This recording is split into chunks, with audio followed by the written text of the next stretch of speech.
The moment I found out that my own brother stole $13,200 from my daughter, I felt something inside me snap.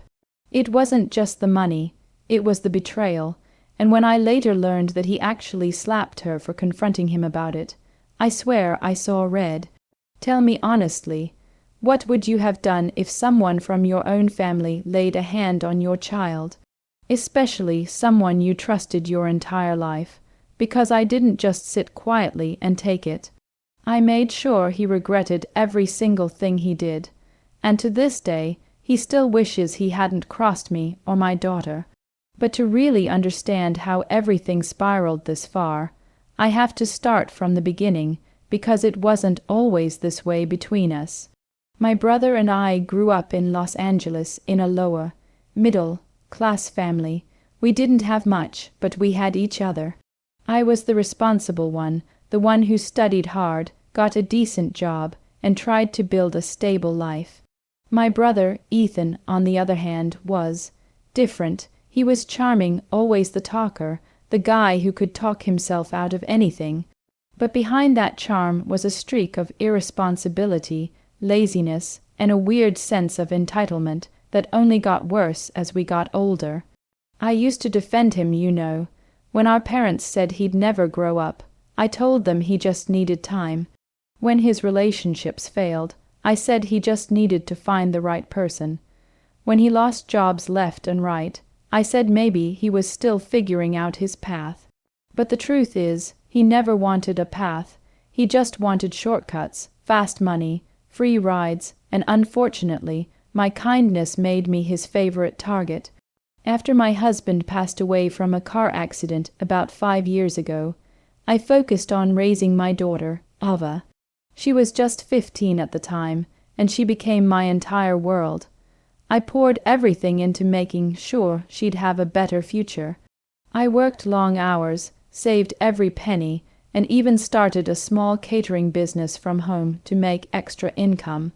By the time she turned 20, Ava had built something of her own too. She was smart, ambitious, and beautiful. One of those kids you just know will go far. She'd been working part-time while studying graphic design, and recently, she landed a freelance client from LA who wanted a brand identity package. That deal was worth $13,200, the biggest project she'd ever done. She was over the moon. I still remember the night she got paid. She came running into the living room, eyes sparkling, holding her laptop open, saying, "Mom, look, it cleared. It's actually in my account." I was so proud of her. It wasn't just about the money. It was proof that her hard work was paying off. Now here's where Ethan came back into the picture. He had been living on and off with different girlfriends, but at that point he was between apartments and asked if he could crash at our place for just 2 weeks. Against my better judgment, I agreed. I thought, he's my brother, he's family, and he's struggling. Ava wasn't thrilled, but she didn't argue. For the first few days, everything seemed fine. He helped around the house, cooked once or twice, and even made Ava laugh. But I should have known better. Ethan always had an angle. A few days later, I noticed him asking Ava weird questions about her work, about PayPal, about how she handles payments. She brushed it off, thinking he was just curious. She had no idea he was plotting something. About a week after that, I had to fly to San Diego for a catering gig that would last the weekend. Ava stayed home, and Ethan was there too. When I left, everything seemed normal. But when I came back Sunday night, Ava looked off, quiet, distant. I asked if she was okay, and she said she was just tired. I didn't push it. The next day, though, I overheard her crying in her room. When I went in, she was sitting on the floor, clutching her laptop, shaking. She said, "Mom, it's gone, all of it." I didn't understand. She showed me her account, and sure enough, $13,200 was missing, transferred out. My heart sank. I immediately thought her account was hacked, but then she said something that made my stomach twist. Uncle Ethan asked to borrow my laptop on Saturday. Right before it happened, I felt sick. We confronted him right then and there. He didn't even flinch. He acted confused at first, like he had no idea what we were talking about. Then, when Ava showed the transaction logs, which clearly showed a transfer to one of his accounts, he changed his tone completely. He laughed, actually laughed, and said, "Oh, come on, it's just a loan. I'll pay her back when I can. A loan, without asking, from a 20-year old girl." I couldn't believe his audacity. I told him to transfer the money back immediately, but he just shrugged, saying he didn't have it anymore. That's when I lost it. I told him to pack his stuff and get out of my house right that second. He got angry, started yelling about how I always took Ava's side and how family should help each other. I shouted back that stealing isn't helping. It's betrayal. He stormed out, slamming the door behind him. For the next week, Ava tried to reach him. She texted, called, even tried to visit him at his girlfriend's place, but he ignored her. Until one day, she finally confronted him in person. She went to see him at a cafe near downtown LA, hoping to reason with him.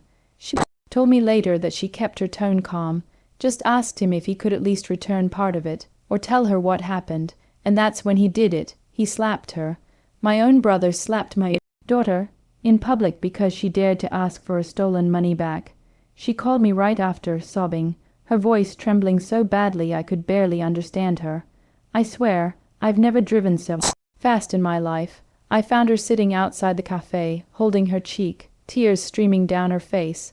When she saw me, she just broke down completely. I hugged her, and something inside me hardened forever. That was the moment I decided I was done protecting him.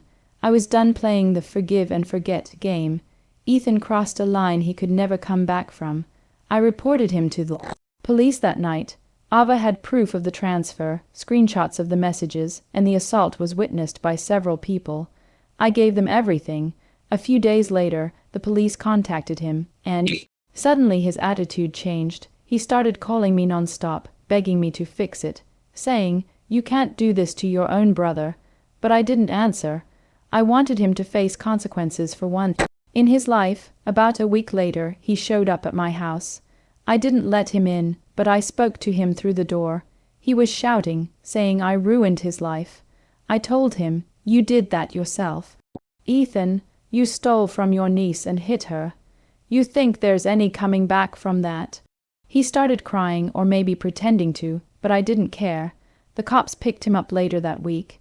He ended up facing charges for both theft and assault. Because it was over $10,000, it was considered grand larceny. The court ordered him to pay restitution and gave him probation. Ava got some of the money back, but not all. He had already blown most of it gambling, which was something I didn't even know he was doing. Apparently, he'd been in deep debt for months, borrowing from people, losing everything at casinos. My heart hurt for Ava, but I also felt relief. Relief that he was finally being held accountable. But even after all that, part of me couldn't shake the guilt. He was still my brother. Our parents were devastated. They begged me to drop the charges, said family shouldn't take each other to court. I asked them, so family should be allowed to steal and hit us without consequences. They didn't have an answer. It broke the family apart. Half of them stopped talking to me, saying I went too far. But honestly, what's too far? When it comes to protecting your child, would any of you have done differently? That's what I want to know. If you were in my position, would you have pressed charges against your own brother? Or would you have just let it go to keep the peace? Think about that for a second before you judge me, because every decision I made was out of love for my daughter. Anyway, back to the aftermath. After the court case, Ethan tried to spin the story to everyone else, claiming Ava set him up. He said she was spoiled and didn't actually earn that money. That lie hurt more than anything else. But people eventually saw through it, especially when they saw how broken Ava was. She struggled with anxiety for months. Every time her phone buzzed, she'd flinch. I enrolled her in therapy, and slowly she started to heal. She poured herself into her work again, and within a year she managed to rebuild her savings, even surpassing what she lost. She's stronger now, tougher, and more careful with who she trusts. And me, I learned that blood doesn't mean loyalty. Sometimes the people closest to you are the ones who will hurt you the most. There's one more thing that happened, though. something that made this story take an unexpected turn. A few months ago, Ethan reached out again. He sent me a letter from a rehab center. Apparently, after losing his job and girlfriend, he hit rock bottom. He wrote that he's been sober for 6 months, that he's trying to change, and that he's sorry for everything he did. He asked if we could ever forgive him. I didn't respond immediately. I showed the letter to Ava, and she read it quietly. Then she said, "Mom, forgiveness doesn't mean trust. I hope he gets better, but I don't want him in my life again." That hit me hard, but she was right. So I wrote back a short letter saying I wished him well, but that he needed to stay away until he truly proved he'd changed. I haven't heard from him since. It's strange, you know, how one moment can change everything, how one choice, one betrayal, can destroy years of family bonds. I still sometimes look at old family photos and wonder how we got here. But then I remember Ava's face that night, the tears, the bruise. And I remind myself that protecting her was the only choice I could ever make. People often say family is everything, but I've learned that family means nothing if it's built on abuse and lies. Real family protects you. Real family doesn't hurt you for their own gain. So tell me, was I wrong for turning my brother in, for making him face the consequences? Some people think I should have handled it privately, but I don't think silence helps anyone. I think accountability is love, even if it hurts. Ava has a bright future ahead of her now. She's moving to San Francisco for a new design job next month, and I couldn't be prouder. As for me, I'm at peace, knowing I did what any good mother would do. If you are on my side, please give this video a thumbs up. If you think I went too far, tell me in the comments. I really want to hear your honest opinions, and if you've ever dealt with a family betrayal like this, share your story below.